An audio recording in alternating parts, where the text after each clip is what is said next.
Nós estamos sempre submetidos ao chamamento de aprendermos, de sermos melhores, de nos autocontrolarmos, de nos irmanarmos mais, sermos mais humildes, mais fraternos, mais simples, mais benevolentes. Temos essas apelações todas, através do cristianismo e através de uma série de outras doutrinas e filosofias.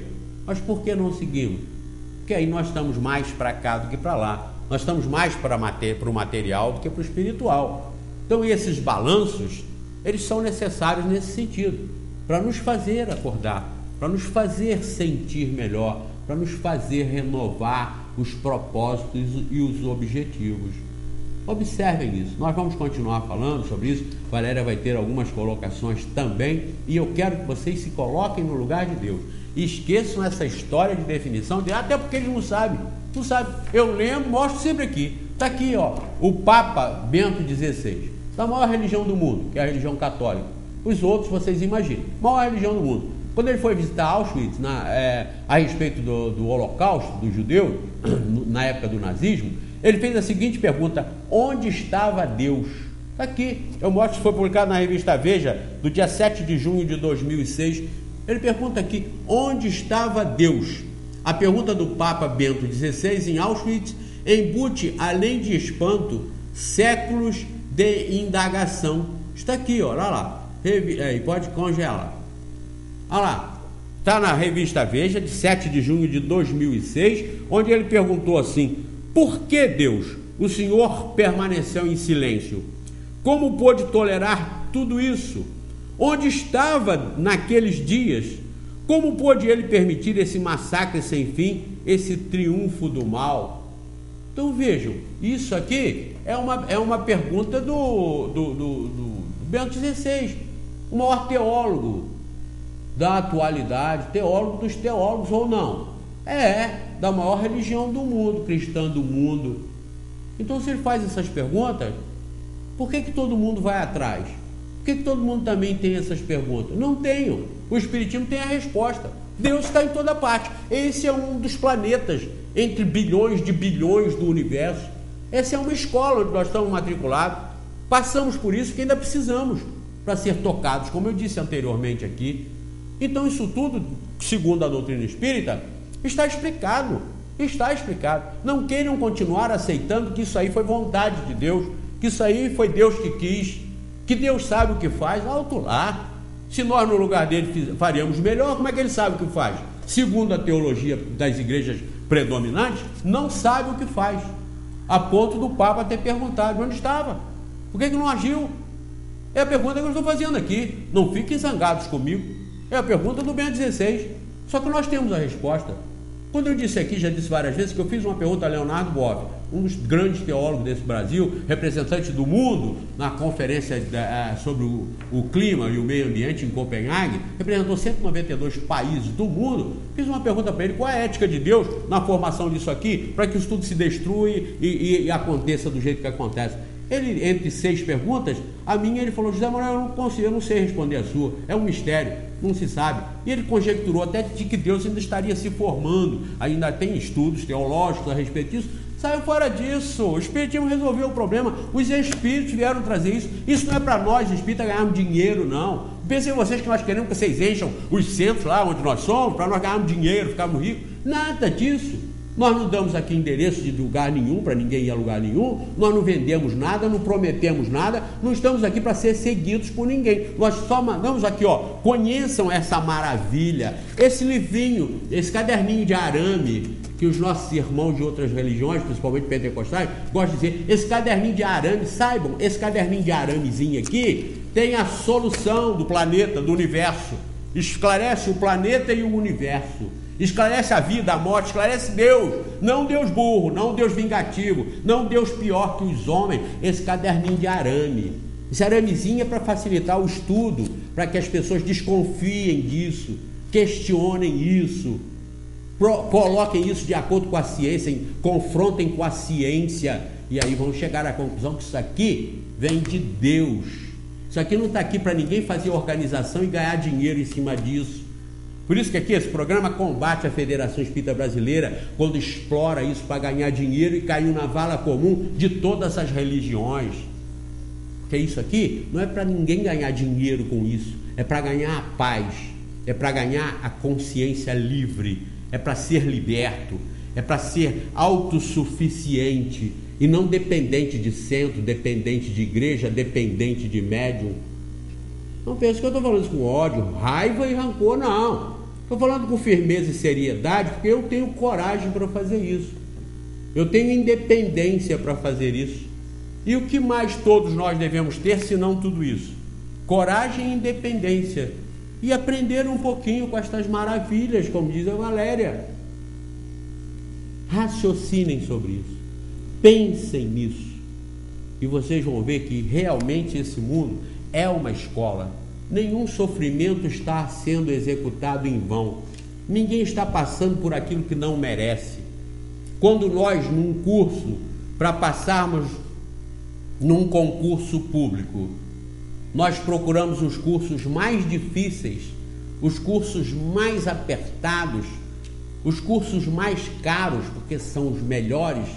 Por que nos sacrificamos tanto assim? Porque nós queremos um objetivo maior. Nós estamos visando uma graduação, nós estamos visando um bem-estar maior. Quando espírito, nós pedimos passar por essas provas, porque como espírito nós vemos diferente. Nós sabemos que quanto mais árdua a prova, mais vitoriosa será a nossa conquista. Então, se é assim para nós galgarmos cargos, posições sociais, por que não seria para conseguirmos posições espirituais?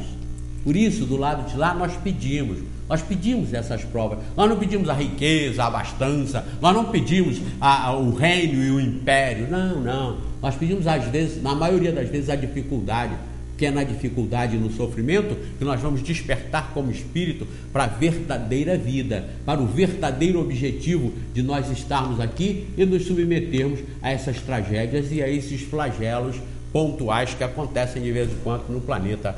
Valéria Cristine. Bom, e é claro, né, que Deus tem uma intenção com tudo isso. É uma intenção que nos mexe, né, com a gente de uma forma coletiva e individualmente. Esses irmãos, quem de nós não sabe de uma história? Todos nós, sempre chega até nós essas histórias. Fulano estava num lugar, foi para o outro, chegou lá e desencarnou. Tinha uma família que estava de férias aqui, teve uma criança que foi ficar num determinado bairro e só aquela criança desencarnou. Todos nós sabemos dessas histórias. E nesses flagelos, pessoas que eram para ir a algum determinado lugar e não foram, é claro que isso tem uma intenção, é claro que isso tem um propósito.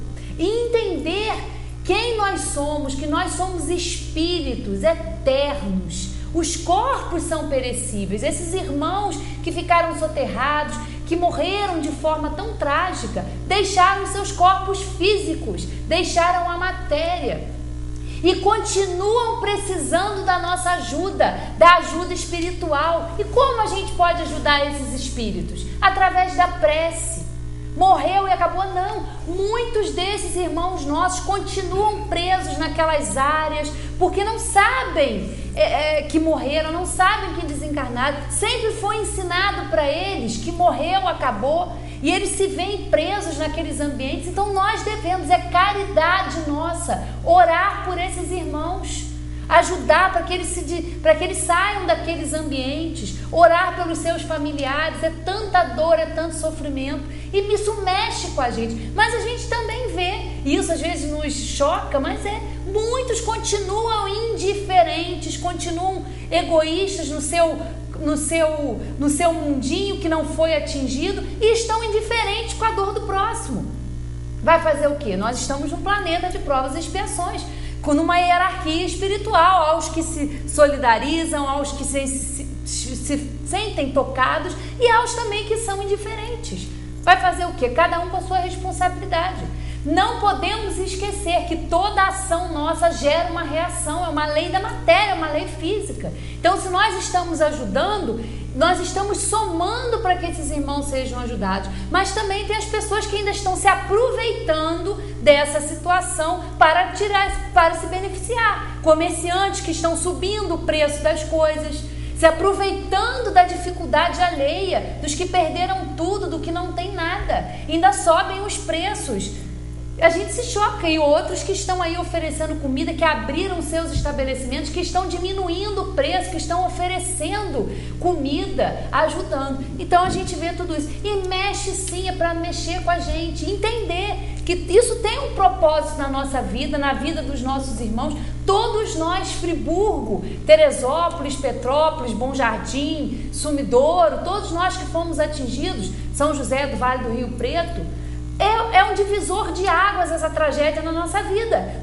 Tudo que nós vivemos daqui para frente vai ser lembrado, antes e o depois da tragédia. Isso, é para isso que serve. E nós temos, no Livro dos Espíritos, uma lei de Deus que é a lei de destruição. E lá Kardec faz alguns questionamentos, a gente aqui não vai ter tempo de fazer todos, mas são questões, está lá da questão 728 até a questão, é um capítulo extenso, até a questão 765, onde ele fala da pena de morte, do duelo, da guerra, e tem lá, olha só, destruição necessária e destruição abusiva. A questão 728.